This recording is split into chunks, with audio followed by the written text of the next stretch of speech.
தினம் ஒரு தகவல். லட்சுமி தங்கிட. லட்சுமினா மகாலட்சுமி, செல்வத்துக்கு அதிபதி அவள். பெரும் பணக்காரன் ஒருவர் வீட்டுல செல்வத்துக்கு பஞ்சமே இல்லை. எல்லா செல்வமும் அவர் வீட்டுல கொட்டி கிடந்தது. ஒரு நாள் அந்த வியாபாரியின் கனவுல மகாலட்சுமி தோன்றினாள். தோன்றி, பக்தனே, நீயும் உன் முன்னோர்களும் செய்துள்ள புண்ணியங்களின் காரணமாக இதுவரை நான் உங்கள் வீட்டில் தங்கியிருந்தேன். அதனால் நீங்கள் செல்வ செழிப்போடு இருந்தீர்கள். நீங்க செய்த புண்ணியம் அனைத்தும் தற்போது தீர்ந்து விட்டது. நீங்க புண்ணியம் செஞ்சீங்க, அதனால இத்தனை நாள் உங்க வீட்டில் நான் மகாலட்சுமி தங்கியிருந்தேன். அந்த புண்ணியம் அனைத்தும் தீர்ந்து விட்டது. இன்னும் ஓரிரு நாள்ல உங்க வீட்டை விட்டு நான் வெளியேற போறேன் அப்படின்னு அந்த மகாலட்சுமி அந்த வியாபாரியின் கனவில் தோன்றி சொன்னான். அதற்கு முன்னாடி ஏதாவது உனக்கு வரம் வேணும்னா கேட்டு பெற்றுக்கொள்.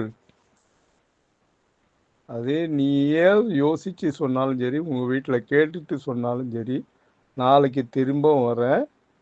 அதனால உன்னுடைய வரத்தை கேள், தருகிறேன்.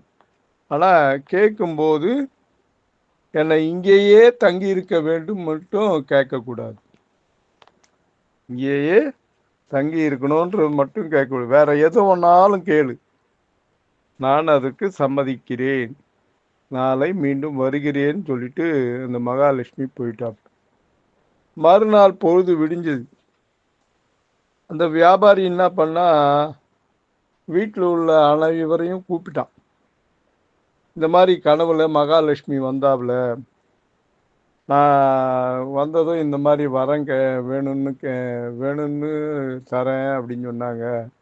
இன்னும் கொஞ்ச நாள்ல இந்த வீட்டை விட்டு வெளியே போயிட போறதா, மகாலட்சுமி வெளியே போயிடுறதாவும், அதுக்குள்ள உனக்கு என்ன வரம் வேணும்னோ கேளு, தரேன்னு சொல்லிட்டு போயிருக்காங்க.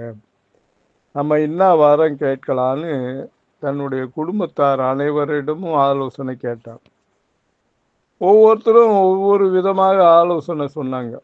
கடவுள் வந்திருக்காருன்னா கடவுள்கிட்ட என்ன கேட்கலான்ற கருத்தை ஆளாளுக்கு ஒன்று ஒன்று கேட்டாங்க. ஒவ்வொருத்தரும் நவரத்தனங்களை வரமாக கேளுங்க, ஏராளமான பொற்குவியலை கேளுங்க, நிறைய உணவுப் பொருட்கள் கேளுங்க, புல்லும் பொருளும் மாட மாளிகை கூட கோபுரம் அப்படின்னு அடுக்கிக்கிட்டே போனாங்க. எது ஒன்றாலும் கேளுங்க. நான் இந்த மாதிரி 10 பில்டிங் வேணும், 10 கார் வேணும், 10 வேன் வேணும், இந்த மாதிரி பெரிய இது வேணும், அது வேணும், வீடு வேணும், எதை வேணாலும் கேளுங்கன்னு ஆளுக்கு ஒன்று சொன்னாங்க. அப்போ அந்த வீட்டோட கடைசி பெண், அதாவது அந்த வியாபாரியோட பேத்தி பேரனும் வந்தாங்க. 2 பேரும் வந்தாங்க. தாத்தா கிட்ட வந்து சொல்றாங்க, தாத்தா, நமக்கு தேவையான பொண்ணும் பொருளும் ஏற்கனவே நமது முன்னோர்கள் சேர்த்து வச்சுட்டாங்க. தாத்தா, கொள்ளு தாத்தா, அதுக்கு மயிலு தாத்தா எல்லாரும் சேர்த்து வச்சிருக்காங்க. அப்போ நமக்கு தேவையான பொண்ணும் பொருளும் மாணிக்கமும் வீடும் எல்லாம் வரமாக கேட்டால் கூட, இந்த மகாலட்சுமின்றவங்க இன்னும் ஒரு நாளில் வெளியே போயிட்டாங்கன்னா நம்ம சேர்த்து வச்ச சொத்தும் அனைத்தும் வெளியே போயிடும் இல்லையா? அப்போ திருப்பியும் அதை வரமா கேட்டா கூட அதோட சேர்த்து தானே மகாலட்சுமி எடுத்து போயிடுவாங்க. அதனால அது நிலைக்காது. அதை கேட்காம நான் சொல்ற மாதிரி கேளுங்க அப்படின்ட்டு அந்த பேத்தி சொன்னான். என்ன கேட்கணும், என்ன வரமா கேட்கணுமா சொல்லுமா அப்படின்னு அந்த வியாபாரி பேத்திக்கிட்ட அவ்வளோ பணிவாக கேட்டேன். இப்போது நம்ம வீட்டில் மகாலட்சுமி இருக்கிறான்னு தெரிஞ்சிச்சு. அவ நிலைச்சி இருக்கணும்னா அவளையே இருக்க சொல்லணும்னு நம்ம கேட்கக்கூடாதுன்னு வேற சொல்லிட்டான். அதனால அவ இருக்கணும்னா பரஸ்பரம் நம்ம வீட்டில் அன்பு நிலைத்து இருக்கணும் அப்படின்னு கேளுங்க. அப்பதான் அந்த மகாலட்சுமி நம்ம வீட்டை விட்டு வெளியே போக மாட்டா. நீங்கள் கேட்பாருங்க, அன்பு நிலைத்திருக்கணும்னு கேளுங்க அப்படின்னு. சரின்ட்டு அவர் என்ன பண்ணார், அன்றைய இரவு தூங்க போனார். தூங்க போன உடனே அந்த மகாலட்சுமி திருப்பியும் அந்த வியாபாரியோட கனவுல வந்தாப்புல. கனவுல வந்த மாதிரி, என்னப்பா யோசிச்சியா, உங்கள் குடும்பத்தில் யாரையாவது கேட்டியா, என்ன வேணும்னு வரமா கேளு, நான் உனக்கு என்ன ஒன்றாலும் தரேன், பொண்ணும் பொருளும் எது ஒன்றாலும் கேளு தரேன். ஆனால் ஓரிரு நாளில் நான் இங்கேருந்து நான் கிளம்பிடுவேன், மகாலட்சுமி வீட்டில் தங்க மாட்டேன், நீ வேணுன்ற வரத்தை கேளு நான் தரேன் அப்படின்னு சொன்னான். அவகிட்ட, மகாலட்சுமி தாயே, எங்கள் குடும்பத்தில் உள்ளவர்கள் அனைவரிடமும் எப்போதும் பரஸ்பரம் அன்பு நிலைத்திருக்க வேண்டும். என்னது?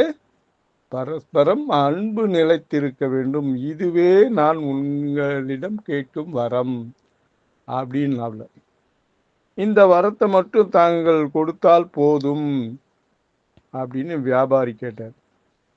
இந்த மகாலட்சுமி சிரித்திட்டே சொன்னாப்ல, மகனே, இப்படி ஒரு வரத்தை கேட்டு என்னை மீண்டும் உன் வீட்டிலேயே கட்டி போட்டு விட்டாயே, என்னை உன் வீட்டிலேயே கட்டி போட்டு விட்டாயே. எந்த குடும்பத்தில் ஒருவருக்கொருவர் பரஸ்பரம் அன்பு செலுத்தி வாழ்கிறார்களோ, எந்த குடும்பத்தில் சண்டை சச்சரவுகள் இல்லையோ, அந்த வீட்டில் நிச்சயமாக நான் இருந்தே தீர்வது என்று முடிவெடுத்துள்ளேன் அப்படின்னு மகாலட்சுமி சொன்னார்.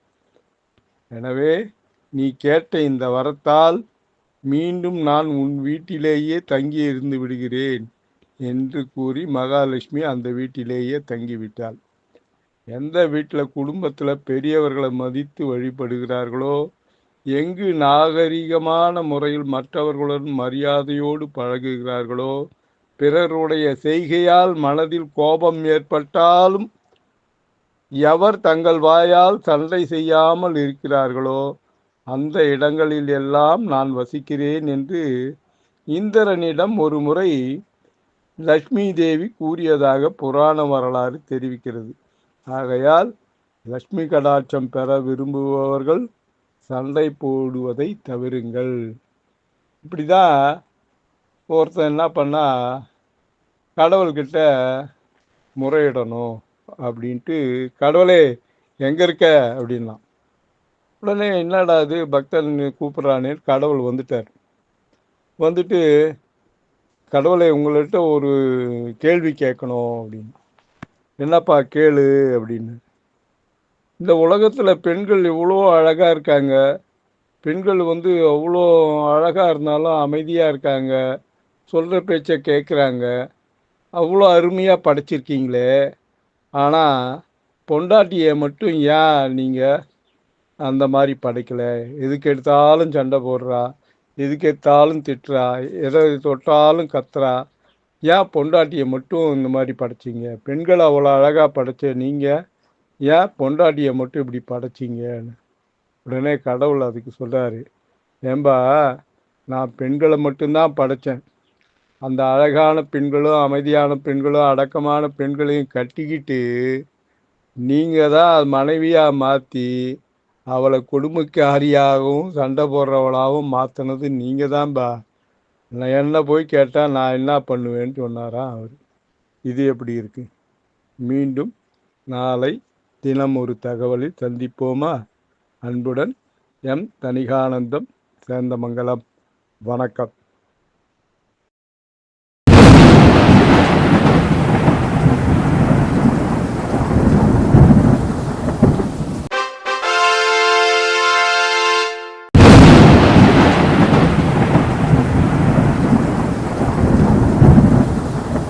தணிகை டிவியை லைக் பண்ணுங்கள், ஷேர் பண்ணுங்கள், பெல் பட்டனை ப்ரெஸ் பண்ணுங்கள், தணிகை டிவியை சப்ஸ்கிரைப் பண்ணுங்கள்.